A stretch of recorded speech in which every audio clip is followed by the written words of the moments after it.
Hello friends, this is Simran and welcome to mind blowing study.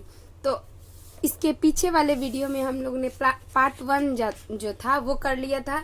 Chapter number हम 7 कर रहे हैं जिसका नाम है पौधे एवं जंतुओं का संरक्षण।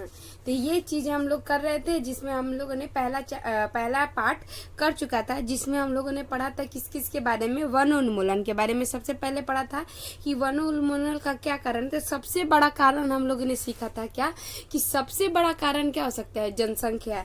ये इसी जनसंख्या के कारण हम क्या करते हैं, वनोन्मूलन, यानी कि वृक्षों को, वनों को क्या करते हैं, समाप्त करते हैं।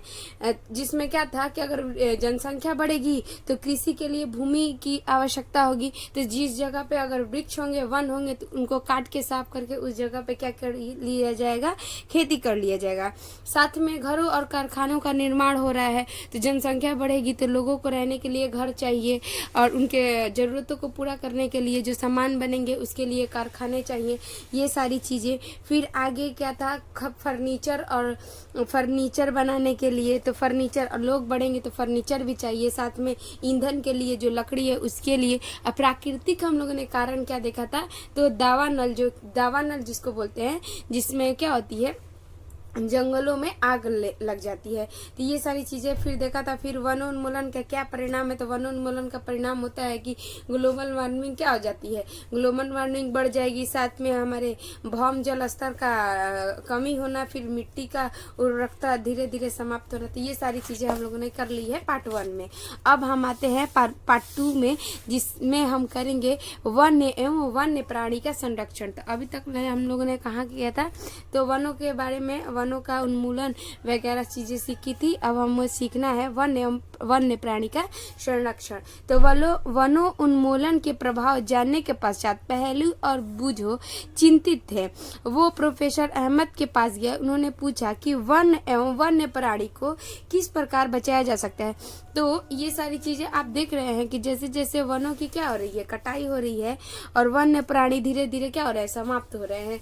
तो पहेली और बूझो को ये होने लगा कि आखिर हम इनको कैसे बचा सकते हैं। ठीक है, तो प्रोफेसर अहमद बताते हैं क्या कि बूझो ने कह रहा है कि प्रोफेसर अहमद ने पहली बूझो और उनके सहपाठियों के लिए जैव मंडल संरक्षित क्षेत्र के भ्रमण का आयोजन किया। तो उन लोगों ने क्या किया कि वो अब घूमने जाएंगे कहाँ, जैव मंडल संरक्षित क्षेत्र में। इसके लिए उन्होंने पंचमढ़ी जैव मंडल संरक्षित क्षेत्र नामक जगह चुना। तो उन्होंने कहाँ चुना, पंचमढ़ी आप देखेंगे तो वो आपके कहाँ हो जाएंगे, मध्य प्रदेश में। ठीक है, पंचमढ़ी वो हो जाएंगे मध्य प्रदेश में। फिर कह रहे वे जानते हैं कि इस प्रकार के पौधे एवं जंतु ऊपर हिमालय की श्रृंखला एवं निचले पश्चिमी घाट के समान है। प्रोफेसर अहमद का विश्वास है कि इस क्षेत्र में जैव विविधता अनूठी है।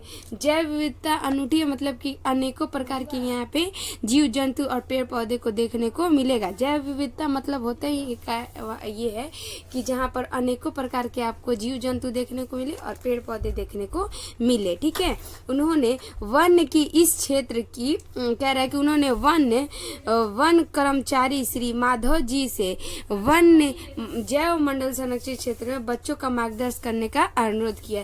तो जैसा कि वहाँ पे वन्य जीव मंडल में क्या होते हैं कि हमेशा कर्मचारी लगे होते हैं, और उन्होंने श्री माधव जी से बोला कि आप क्या करें, हमारे बच्चों का मार्गदर्शन करें, मतलब उनको बताइए जो जो क्वेश्चन पूछ रहे हैं। ठीक है, उन्होंने बताया कि जैविक महत्व के क्षेत्र का संरक्षण हमारी राष्ट्रीय परंपरा का एक भाग है।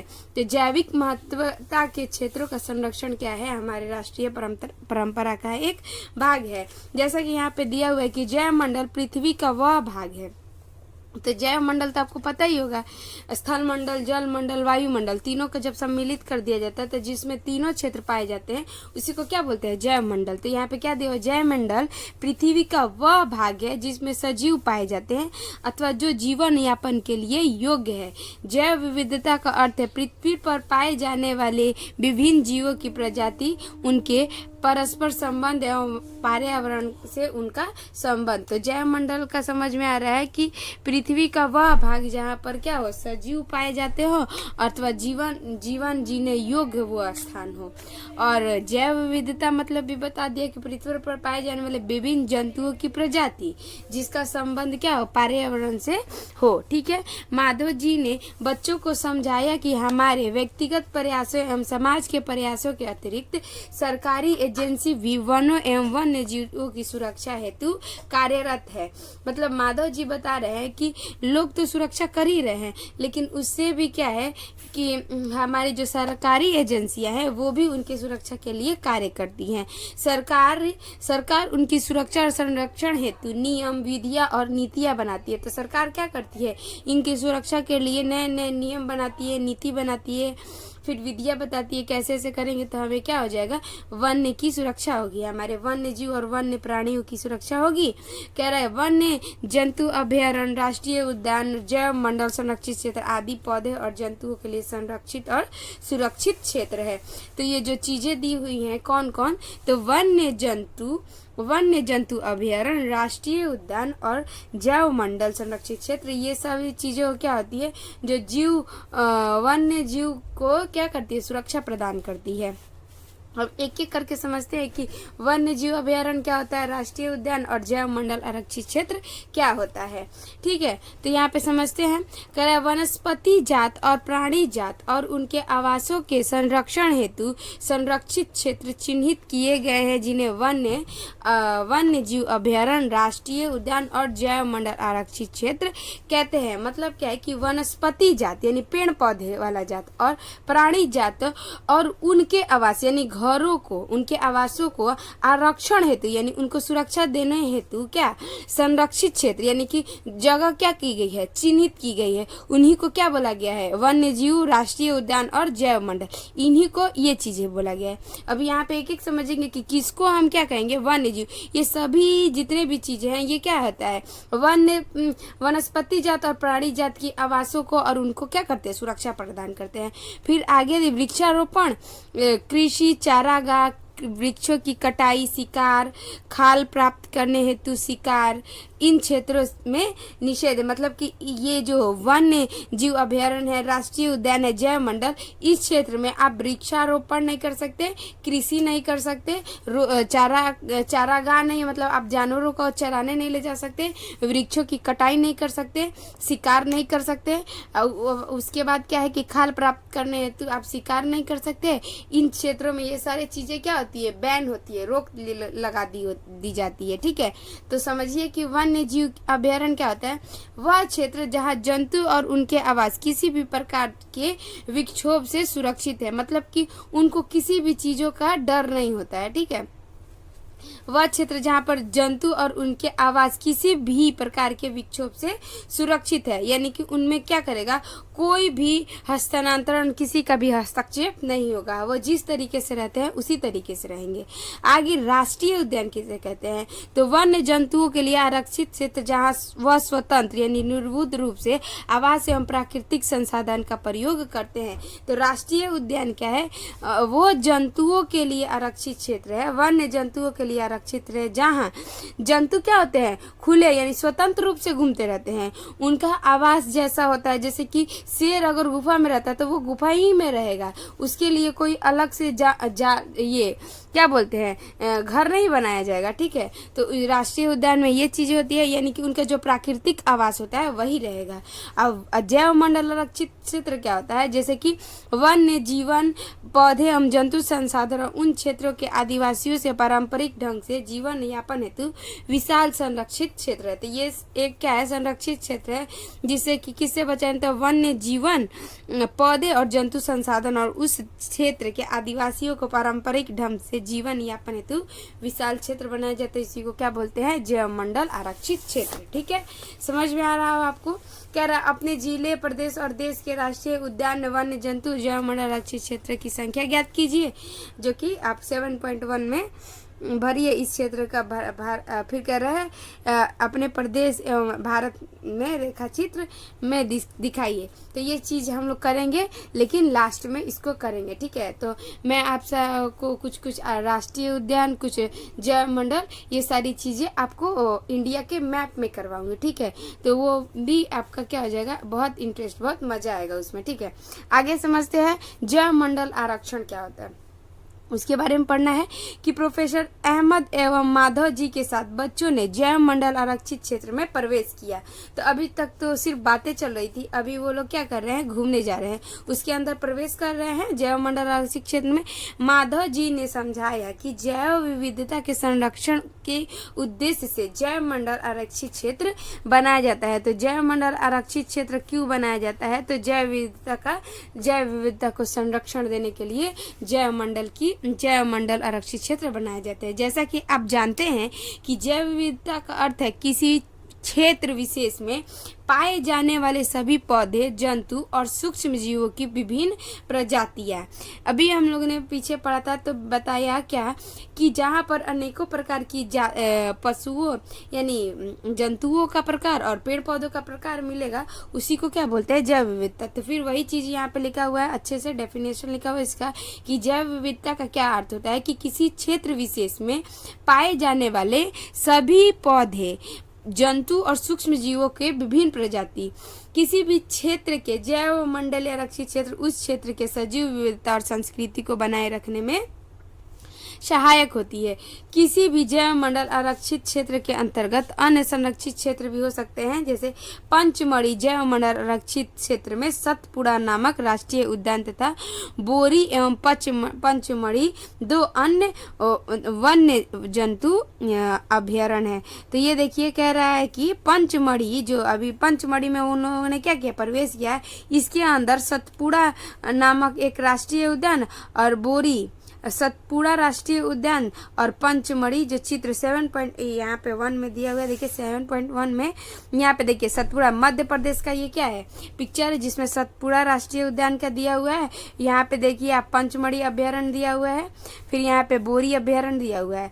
तो ये सारी चीजें दी हुई है। हम पूरा टोटल जितना आपका आएगा 1-2 एक्स्ट्रा भी करके मैं आपको इंडिया के मैप में करवाऊंगी, ठीक है। तो ये चीज आप ध्यान रखिएगा। तो समझ में आ रहा होगा आपको। तो कह रहा है कि किसी भी बड़े आरक्षित क्षेत्र में इसमें राष्ट्रीय उद्यान, कुछ वन्य जीव भी आ सकते हैं। तो यहाँ पे आप लिख दीजिए कि आपके अगर जिले में कोई राष्ट्रीय उद्यान है तो लिख दीजिए, आपके प्रदेश में है कोई, आप मेरे देश मतलब कि अपने जिले में है तो लिखिए, मैं अपने राज्य में है तो लिखिए, और साथ में आपके देश में जो है वो लिखिए राष्ट्रीय उद्यान, ठीक है। वन्य जीव आरक्षण, ये वाली चीजें जितने भी क्रियाकलाप है हम जरूर करेंगे, ठीक है, क्योंकि जब हम इंडिया का मैप करेंगे ना तो उसमें ये चीजें मैं आपको अच्छे से समझा दूंगी। आगे समझते हैं हम इसके बारे में कि पेड़ पौधे और जीव जंतु के बारे में पढ़ना है कि बच्चे ने भ्रमण करते समय जैव मंडल आरक्षित क्षेत्र की हरियाली संपदा की प्रशंसा की। वे लंबे लंबे सागवान यानी टीक के वृक्षों और अन्य प्राणियों को देखकर प्रसन्न थे। तो बच्चे लंबे लंबे वृक्ष जो थे सागवान के, वो सारी चीजें और वृक्षों में वन्य प्राणी को देखकर बहुत खुश थे, ठीक है। पहली ने अचानक एक खरगोश देखा और उसे पकड़ने का प्रयास किया। तो पहली एक खरगोश देखती है और उसे पकड़ने के लिए दौड़ पड़ती है, उसके पीछे दौड़ने लगती है। प्रोफेसर अहमद ने उन्हें रोका। उन्होंने समझाया कि जंतु अपने आवास में प्रसन्न रहते हैं। तो जंतु होते हैं वो अपने आवास में प्रसन्न होते हैं, हमें उन्हें परेशान नहीं करना चाहिए। तो आप लोग भी क्या करते होंगे कि अपने घरों में अपनी खुशी के लिए किसी भी जंतु को क्या करते होंगे, पिंजरे में बंद करके रखते होंगे। कुछ लोग तोता को बंद करके रखते हैं, कुछ लोग खरगोश, अपनी खुशी के लिए, जबकि आपको पता है कि वो खरगोश और वो तोता खुश नहीं है। अगर आपको भी किसी एक कमरे में, वो कमरा कितना ही सुंदर क्यों ना हो, ठीक है, और उसको आपको कितना भी सजा के दिया जाए वो कमरा, उसके अंदर अच्छे अच्छे भोजन मिले, आपको अच्छे अच्छे गेम मिले, लेकिन बस उसी कमरे के अंदर रहना है। आपको बाहर की दुनिया से कोई मतलब नहीं चाहिए। इंसानों से तो आपको कोई मतलब नहीं होना चाहिए। जिस तरीके से जानवर को इंसान के बीच रखा जाता है, उसी तरीके से एक इंसान को बहुत सारी सुविधाएं देकर एक कमरे में बंद कर दिया जाए तो क्या वो खुश रह सकता है? और जानवरों के बीच रहेगा तो वो खुश नहीं रह सकता है। जो भी लोग होते हैं वो अपने आवास में खुश रहते हैं। तो आप लोग भी ध्यान रखिए कि किसी भी जानवर को क्या करना चाहिए, उसको बंद करके नहीं रखना चाहिए। और जो पालतू जानवर होते हैं तो उसे तो हम पाल सकते हैं ना, जैसे कि गाय और बकरी, ये सारी चीजें क्या होती है, पालतू जानवर होती हैं। और साथ में हम इन्हें बंद करके कैद करके तो नहीं रखते हैं, इसको तो हम खुला छोड़ देते हैं। और जब जरूरत होती है तो वो अपने घर आ जाते हैं, फिर वापस हम लोग उसको क्या करते हैं, खुला छोड़ देते हैं। तो ये चीज हो गई। कह रहे कि हमें उन्हें को परेशान नहीं करना चाहिए। माधव जी ने समझाया कि कुछ जंतु और पौधे एक क्षेत्र विशेष में पाए जाते हैं। तो कुछ जंतु और पौधे होते हैं जो एक ही क्षेत्र विशेष में पाए जाते हैं। किसी विशेष क्षेत्र में पाए जाने वाले पेड़ पौधे और क्षेत्र के वनस्पति जात और जीव जंतु प्राणी जात कहलाते हैं। तो किसी क्षेत्र विशेष में पाए जाने वाले पेड़ पौधे को क्या कहते हैं, वनस्पति जात, और जीव जंतु को क्या कहते हैं, प्राणी जात। वो किसी विशेष क्षेत्र में पाए जाते हैं। यहाँ पे देख लीजिए क्या दिया हो कि सागवान, साल, आम, जामुन, सिल्वर फर्न, अर्जुन इत्यादि वनस्पति जात है तथा चिंकारा, नीलगाय, बार्किंग, हिरण, चीतल, तेंदुआ, जंगली कुत्ता, भेड़िया इत्यादि पंचमढ़ी जैव मंडल आरक्षित क्षेत्र के प्राणी जाति है। तो ये जो प्राणी जाति है आप इसी जगह पे देखने को मिलेगी, किसी और जगह पे नहीं। और ये भी क्या है, तो ये वनस्पति जाति किसी विशेष क्षेत्र में ही देखने को मिलेगा। तो यहाँ पे देख लीजिए ये वाला क्या है, ये वाला है जंगली कुत्ता। मैं जूम करके दिखाती हूँ आपको, एक मिनट। हाँ देखिए ये वाला क्या है, ये वाला है आपका जंगली कुत्ता। इसको ये वाला फोटो जो दिया हुआ है वो किसका है, जंगली कुत्ता का। और ये वाला है जो आपको देखने को लग रहा होगा कि ये हिरण है, जबकि ये हिरण नहीं, इसका नाम क्या है, इसका नाम है चीतल। ठीक है, इसका नाम क्या है, चीतल। और उसके बाद ये देखिए यहाँ पे ये वाला जो है, ये है, छोटा करते हैं, यहाँ पे दिया हुआ है ये वाला है क्या, इसका नाम है भेड़िया। ये है भेड़िया। ठीक, आगे देख लीजिए यहाँ पे ये वाला दिया हुआ है जो यहाँ पे, इसको तो देख के आपको समझ में आ गया होगा कि ये क्या है, इसको नाम है इसका नाम है तेंदुआ। ठीक है, और ये वाला जो फोटो दिया हुआ है इसका क्या नाम है, फर्न। इसको हम सजावट के लिए भी यूज करते हैं। आगे है यहाँ पे दिया हुआ है, ये एक जामुन का वृक्ष है। ये चीज आपको समझ में आ गई होगी, आई होप। ठीक है, अब आगे जो है विशेष क्षेत्र प्रजाति के बारे में पढ़ना है, फिर अभी और भी सारी बहुत सी चीजें इसमें हमें समझना है। तो इस वीडियो को हम यहीं तक रखते हैं, नहीं तो वीडियो हमारा काफी लंबा हो जाएगा। अगर आपको वीडियो में मजा आया तो आप हमें लाइक और कमेंट करके बता सकते हैं। ठीक है, तो आपका बहुत बहुत शुक्रिया यहाँ तक वीडियो देखने के लिए। Tata bye bye.